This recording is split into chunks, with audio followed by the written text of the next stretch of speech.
అనగనగా ఒక ఊరిలో టమోటా, ఐస్ క్రీమ్, ఉల్లిపాయ, ఉప్పు, పచ్చిమిర్చి అనే 5 మంచి స్నేహితులు ఉన్నారు.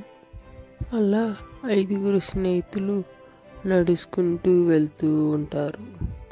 అప్పుడే ఒక వ్యక్తి టమాటా మీద కాలేస్తాడు. అప్పుడు టమాటా పచ్చడి అయిపోద్ది. అప్పుడు వీళ్ళ 4 ఒక బండ మీద కూర్చొని ఏడుస్తూ ఉంటారు. అప్పుడే అక్కడ ఒక బాబు ఐస్ క్రీమ్ కావాలని ఏడుస్తూ ఉంటాడు. ఇప్పుడు ఐస్ క్రీమ్ కనపడాక ఈ ఐస్ క్రీమ్ని తినేస్తాడు. అప్పుడు వీళ్ళు 3 ఏడుస్తూ వస్తూ ఉంటారు. అప్పుడే అక్కడ ఒక బజ్జీ కొట్టాయన బజ్జీలోకి మిరగాయ లేదని ఏం చేయాలి అని ఆలోచిస్తూ ఉంటాడు.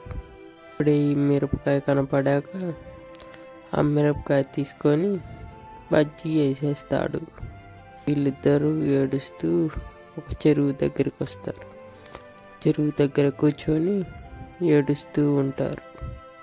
ఏడుస్తూ ఉంటే అప్పుడే ఉప్పుకి దాహం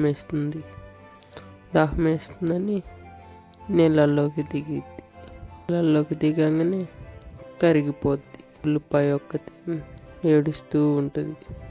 ఉల్లిపాయ ఆకాశంలోకి చూసి ఇలా అంటది, దేవుడా, నా స్నేహితులందరూ చనిపోతే నేను ఏడ్చాను. నేను చనిపోతే ఎవరు ఏడుస్తారయ్యా? అప్పుడు ఆకాశంలో గుండా ఒక మాట వినిపిస్తుంది. ఉల్లిపాయ, నీ స్నేహితులందరి కోసం నువ్వు ఏడ్చావు, కానీ నీ కోసం నిన్ను కోసే వాళ్ళందరూ ఏడుస్తారు.